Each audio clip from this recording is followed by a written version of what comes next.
La palabra para hoy es Dios entre nosotros. Las personas que aún no han aceptado a Jesús como Señor y Salvador de sus vidas muy probablemente se encuentren en un dilema, entendiendo como tal en una situación de difícil solución, ya que hay varias posibilidades de actuación y no se sabe cuál de ellas escoger porque todas son igualmente buenas o igualmente malas. Y ese dilema los enfrenta directamente con Dios, ya que se puede entender que nosotros estamos aquí y Dios está allá, en los cielos, muy lejano del ser humano. Pero Dios, en su infinito amor, vino a esta tierra y ocupó un cuerpo humano a fin de que nosotros podamos conocerle y contemplar su gloria. Y esto lo vemos en Juan 1:14, que dice así: y aquel verbo fue hecho carne y habitó entre nosotros y vimos su gloria, gloria como del unigénito del Padre, lleno de gracia y de verdad.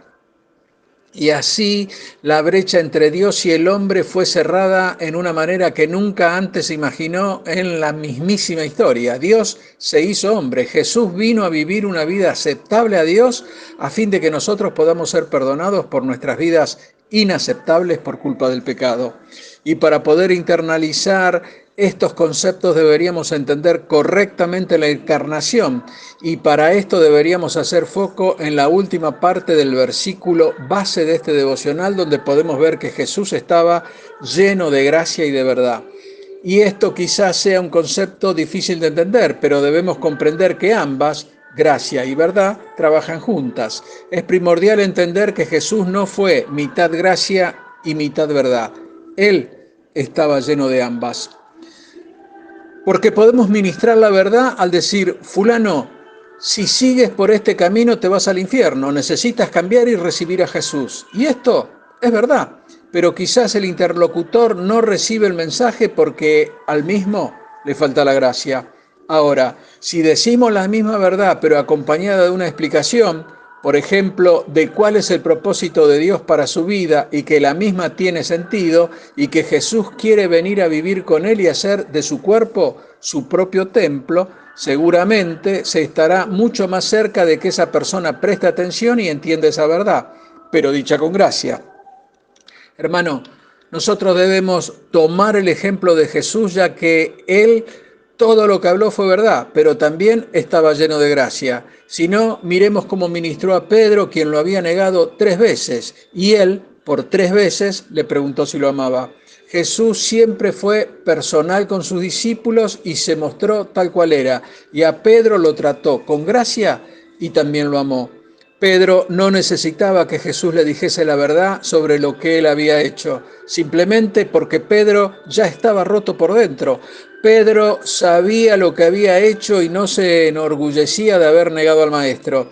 Y ahí lo vemos a Jesús acercándose a él por última vez, hablándole con gracia, sin nada de corrección. ¿Y esto por qué?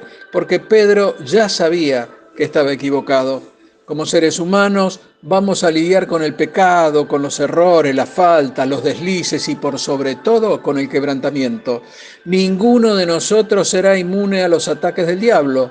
Por lo tanto, necesitamos estar listos para lidiar con estas situaciones cuando ellas surjan. Y hermano, nosotros debemos saber que el diablo querrá atormentarnos con nuestros deslices, se centrará en aquellas personas que están atrapadas en medio del pecado y comenzará con sus mentiras como para convencerlos de que son personas sin valor para un Dios santo. Pero en realidad Dios todavía tiene un plan para ellos. Sí, Dios tiene planes para el pecador arrepentido, pero es necesario que la gracia del Señor los envuelva entre sus brazos. Y aquí nuestros brazos son una extensión de los brazos de Jesús, y junto con ese abrazo va la demostración de que el Señor los ama.